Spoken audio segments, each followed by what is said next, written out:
The revolution and everyday life. इसका मतलब है कि एवरीडे लाइफ में लोगों की रोज़मर्रा की ज़िंदगी में कैसे रिवोल्यूशन से चेंजेस आए। तो नॉर्मली लोग कैसे कपड़े पहनते हैं, लोग कौन सी लैंग्वेजेस बोलते हैं, कौन सी बुक्स पढ़ते हैं, उसमें तो चेंजेस आते ही हैं। लेकिन इसके साथ साथ फ्रेंच रिवोल्यूशन में बहुत सारे चेंजेस आए। जैसे जो नए लॉज आए थे उससे क्या हुआ कि ideas of liberty and equality आए, लोगों के पास में आज़ादी आई। इक्वालिटी कैसे आई, लिबर्टी आज़ादी लोगों को कैसे मिली कि एबोलिशन ऑफ सेंसरशिप हो गया। एक सबसे इम्पॉर्टेंट चीज़ हुई कि एबोलिशन ऑफ सेंसरशिप हो गया। अब ये सेंसरशिप क्या होता है, जैसे आपने देखा होगा कि बॉलीवुड मूवी में बोला जाता है कि ये मूवी सेंसर बोर्ड से पास होके आई है।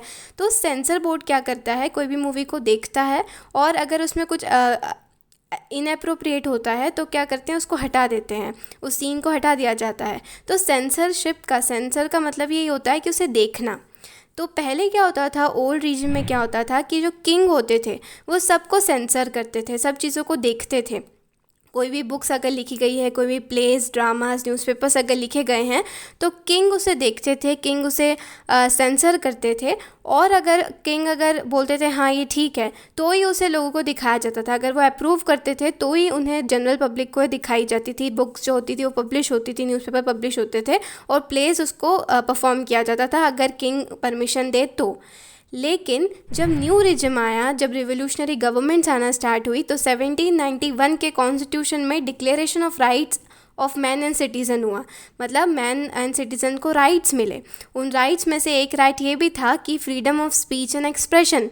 अब लोगों को क्या मिला कि उन्हें अपने विचारों को रखने का एक ज़रिया मिला, अपना पॉइंट ऑफ व्यू वो रख सकते थे, अपने विचारों को व्यक्त कर सकते थे, उनकी वो फ्रीडम थी, उनको ये इसकी चीज़ की आज़ादी मिली जैसे ही नई गवर्नमेंट आई, जैसे ही रिवोल्यूशनरी गवर्नमेंट आई। तो बेसिक चेंज लोगों की लाइफ में क्या हुआ कि पहले वो जो भी कंटेंट कंज्यूम करते थे, जो भी वो चीज़ें देखते थे, जो भी बुक्स, न्यूज़पेपर, प्लेस वो देखते थे तो वो किंग जो उन्हें दिखाना चाहते थे वही देख पाते थे। लेकिन फिर जब रिवोल्यूशनरी गवर्नमेंट आई तब लोगों को कोई भी जो भी प्रिंट करना चाहे तो वो कर सकते थे। उन्हें किसी को कोई भी सेंसर करने के लिए नहीं बैठा था, किंग तो चले गए थे। तो लोग अपने पॉइंट ऑफ व्यू आज़ादी से रख सकते थे और पब्लिश भी करा सकते थे।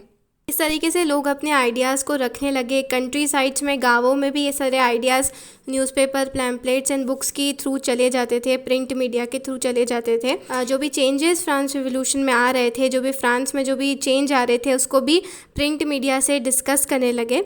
इसके साथ में जो प्रेस थी, प्रेस मीडिया, जो न्यूज़पेपर थे, न्यूज़पेपर में भी वो अपोजिट पॉइंट ऑफ व्यू भी अब छाप सकती थी। जैसे कोई भी इवेंट अगर हुआ है, लोगों का उसका अलग अलग पॉइंट ऑफ व्यू है तो वो अब न्यूज़पेपर में पब्लिश कर सकती थी। तो अब जो न्यूज़ आने लगी न्यूज़पेपर में भी, वो भी सही और रिलेवेंट न्यूज़ आने लगी।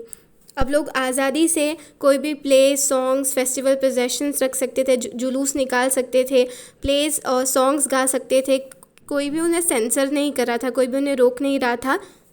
तो बेसिक चेंज उनकी एवरीडे लाइफ में क्या आया कि पहले किंग सब कुछ मॉनिटर करते थे, सब कुछ देखते थे, सेंसर करते थे और अप्रूव करते थे तो ही वो नॉर्मल पीपल उसे देख सकते थे।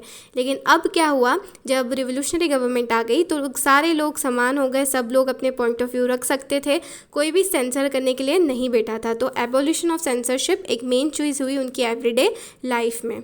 फिर लास्ट टॉपिक आपको दे रखा है नेपोलियन बोनापार्ट के बारे में, थोड़ा सा दे रखा है।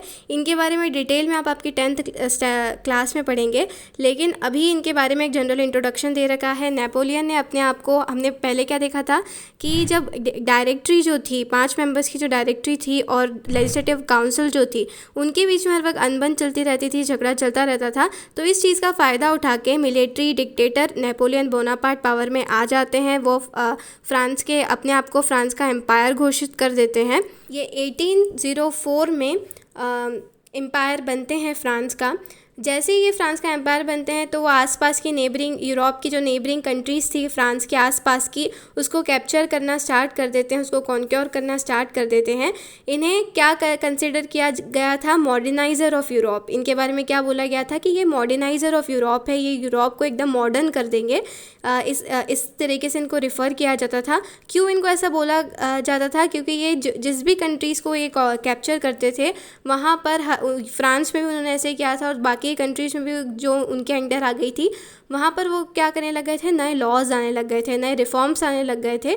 तीन मेन चीज़ इन्होंने करी, इसकी वजह से इन्हें मॉडर्नाइजर ऑफ यूरोप बोला गया। सबसे पहली चीज़ ये थी कि इन्होंने प्राइवेट प्रॉपर्टी का प्रोटेक्शन किया, कि इन्होंने बोला कि लोग जो मेहनत से प्राइवेट प्रॉपर्टी कमाते हैं तो वो कमा सकते हैं और वो रख भी सकते हैं प्राइवेट प्रॉपर्टी। ऐसा नहीं है कि सब गवर्नमेंट की होगी, सब अपना प्राइवेट प्रॉपर्टी को प्रोटेक्ट किया इन्होंने। इसके बाद सेकेंड चीज़ इन्होंने करी, uniform system of weight and measurements were introduce. Uniform system of weight लाए, मतलब पहले क्या होता था कि कहीं पर 1 kg एक छोटे से पत्थर को मान रहे हैं, कहीं पर 1 kg एक बड़े से पत्थर को मान रहे हैं। तो ऐसा यूनिफॉर्म सिस्टम ऑफ मेजरमेंट्स नहीं था, किसी भी चीज़ को नापने के लिए, तोलने के लिए एक वेट, एक यूनिफॉर्म नहीं थे। तो ये क्या लाए, एक यूनिफॉर्म सिस्टम ऑफ मेजरमेंट लाए, नापने के लिए, तोलने के लिए एक यूनिफॉर्म सिस्टम लाए, एक जैसा सिस्टम लाए। यूनिफॉर्म का मतलब होता है एक जैसा। फिर थर्ड चेंज इन्होंने क्या करा, डेसिमल सिस्टम लाई है। डेसिमल सिस्टम क्या होता है कि जो भी कोई भी नंबर डेसिमल्स में होते तो पहले उसको लॉस ऑफ मनी हो जाता था, कि कोई सोचता था, जैसे अभी भी हम कुछ लेने जाते हैं तो 1-2 रुपये ज़्यादा हो जाते हैं तो हम कभी नहीं लेते हैं दुकानदार से। तो वह उससे क्या होता था, डेसिमल डिजिट इन्होंने इंट्रोड्यूस करी। इससे बहुत सारे प्रोड्यूसर्स एंड कंज्यूमर्स का भला हो जाता था। डेसिमल सिस्टम इन्होंने इंट्रोड्यूस किया, तो लोग जो थे वो भी इन्हें पसंद कर रहे थे। वो ऐसा मान रहे थे कि एक बहुत लिबरेटर हैं, ये पूरे फ्रांस को आज़ाद करा देंगे, फ्रीडम दिला देंगे सभी लोगों को। लेकिन कुछ ही दिनों में इनको ऐसा लोगों को ये समझ में आ गया कि जो नेपोलिक आर्मीज़ है ये बहुत ज़्यादा उनको बस उनकी कंट्री में आती है, इन्वेड करती है और उनके नए लॉज ले आती हैं, तो कुछ फ्रीडम नहीं दे रहे हैं। वैसे भी लोगों के राइट्स तो ये छीन ही रहे हैं, कुछ फ्रीडम नहीं दे रहे हैं लोगों को। तो इस तरीके से तो लोग भी इनके थोड़े अगेंस्ट होने लगे।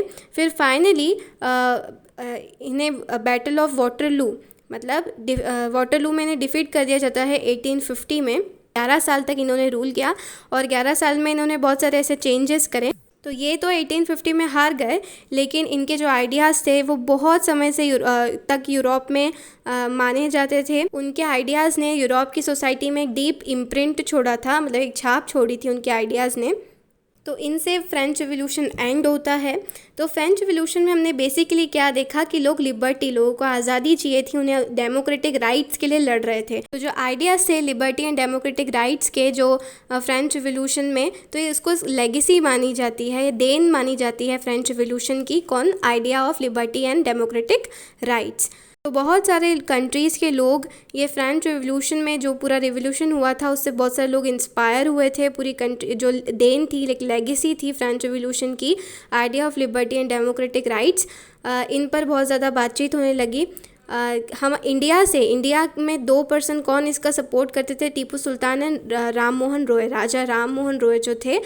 ये जो फ्रांस के जो रिवॉल्यूशनरी आइडियाज़ थे, इन्होंने बहुत ज़्यादा रिस्पॉन्स किया था इस पर। तो यही था आपके फ्रेंच रिवॉल्यूशन के इस चैप्टर में। अगर पूरी फॉर्म्स ऑफ गवर्नमेंट कौन कौन सी आई, अगर एक बार समराइज़ करें तो पहले 3 एस्टेट्स हुआ करती थी ओल्ड रीजन में। फिर रिवॉल्यूशनरी गवर्नमेंट आती है, बहुत सारी गवर्नमेंट्स आती है। सबसे पहले नेशनल असेंबली आती है, फ्रांस एक कॉन्स्टिट्यूशनल मोनार्क बनता है। नेशनल असेंबली को हटाकर फिर कन्वेंशन आ जाता है, रेन ऑफ टेरर वाला समय आ जाता है। कन्वेंशन को हटाकर फिर डायरेक्टरी आ जाती है, 5 मेंबर्स वाली टीम आ जाती है। लेकिन डायरेक्टर और लेजिस्लेटिव असेंबली के बीच में जो अनबन चलती रहती थी, उसके बाद नेपोलियन बोनापार्ट पावर में आ जाते हैं और इनके आने से फ्रेंच रिवॉल्यूशन भी ख़त्म हो जाता है। So this was the end of French revolution.